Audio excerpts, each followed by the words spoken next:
जो मुझे पिता का सुख देने आई हो। मेरा आश्रम तुम्हारे चरणों की धूल के स्पर्श से पवित्र हो जाएगा। चलो पुत्री। हाँ माता, अपनी संतान के लिए ही चलिए, जिन्होंने तो अभी इस संसार को देखा ही नहीं है। उचित है, किंतु एक बात, मेरी भी एक प्रार्थना है। मैं कौन हूँ, कहाँ से आई हूँ, मेरी कोई भी पहचान ना तो आश्रम में, ना तो कहीं और। यहाँ तक कि मेरी होने वाली संतानों को भी नहीं बताई जाए,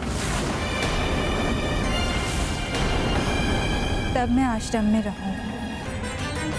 पुत्र हनुमान, तुम भी किसी को नहीं बताओगे कि मैं कहाँ हूँ,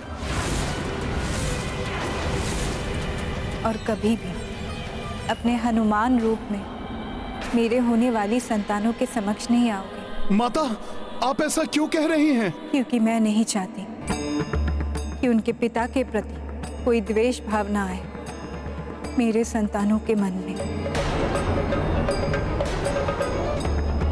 जब उन्हें ये ज्ञात हो कि उनके पिता का नाम श्री राम है, जिन्होंने उनकी माता को त्याग दिया है। वचन चाहिए मुझे आप दोनों से।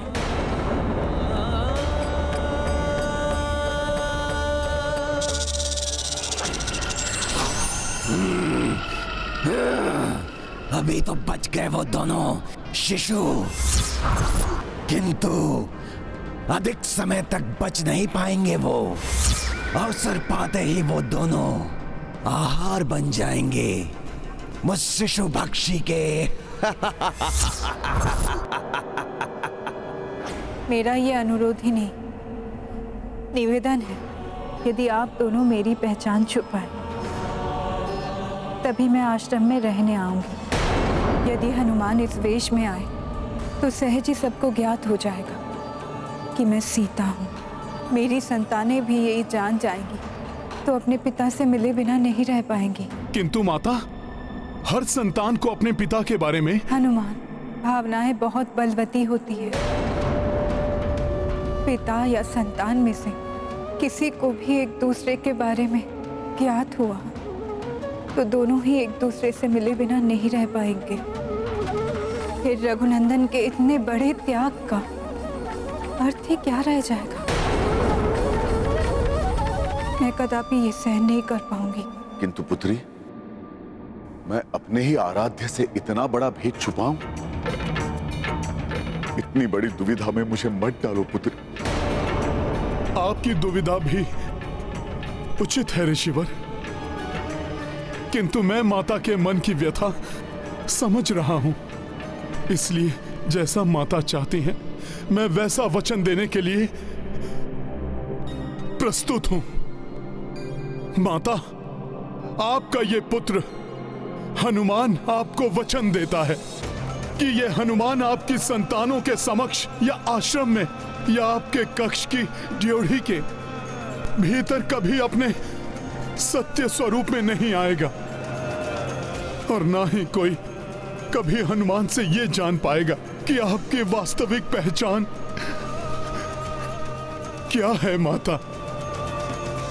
और माता, ना ही आपकी संतानें जान पाएंगी कि उनके पिता कौन है। यदि यही भाग्य का लेखा है पुत्री, तो मैं ऋषि वाल्मीकि तुम्हें वचन देता, जैसा तुम चाहती हो वैसा ही होगा। परंतु प्रभु श्री राम मेरे आराध्य हैं, अतः उनके नाम के जाप से या तुम्हारी संतानों को श्री राम चरित्र के पठन पाठन से तुम मुझे नहीं रोकोगी। स्वयं ब्रह्मा जी ने मुझे रामायण लेखन एवं उसका प्रसार करने का आदेश दिया है पुत्री। ये तो मैं भी चाहती हूँ कि मेरी संतानें मेरे प्रभु के चरित्र के बारे में हर एक बात से अवगत हो,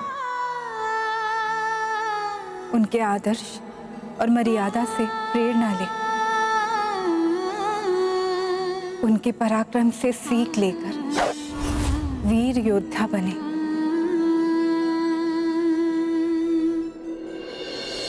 गाथा महाबली हनुमत की, रुचिकर लीला राम भगत की। जय जय जय रघुनंदन राम, जय जय जय महाबली हनुमान। चली ऋषि संग विहार भूमि जा, हस्त से मार्ग बुहारे कपिसा। किंतु घात मह राक्षस बैठा, संकट से अनभिज्ञ मां सीता।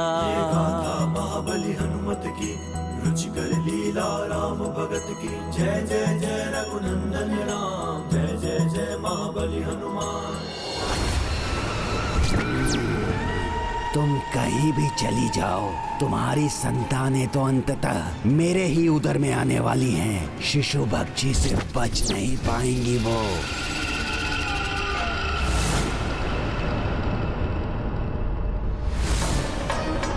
ये रथ, अशुभ रथ, जिस पर मुझे भाभी माँ को घोर वन में छोड़कर आना पड़ा, इस रथ के मैं टुकड़े टुकड़े कर दूंगा।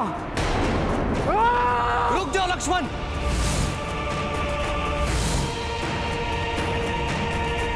क्या तुम्हारे रोष को ये स्वीकार है? जिस रथ पर भाभी माँ के पावन चरण अंतिम बार पड़े हो, तुम उसे तोड़कर नष्ट कर देना चाहते हो। क्या अभागा हूँ भरत भैया मैं, जो भाभी माँ को। अब तो बस यही प्रार्थना है कि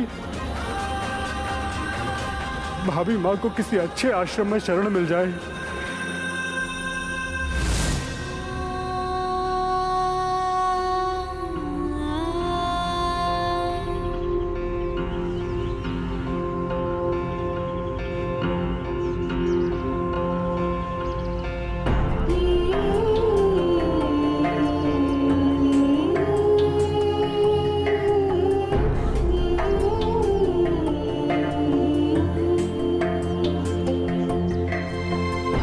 गुरुदेव, ये तेजस्विनी कौन है जो आपके साथ यहाँ पधारी हैं?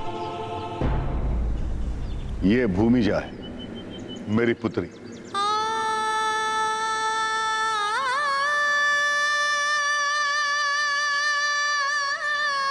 गर्भिणी है, इसलिए हमारे आश्रम आई है। अब से ये हमारे साथ ही रहेगी। पितृवर, ये तो बहुत अच्छा है। हमारे आश्रम में शिशु की किलकारियां गूंजेंगी। हाँ, बहुत आनंद आएगा।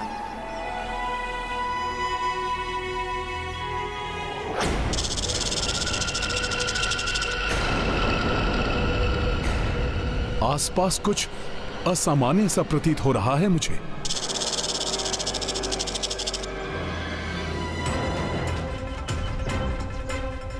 इसी ओर से ध्वनि आ रही है।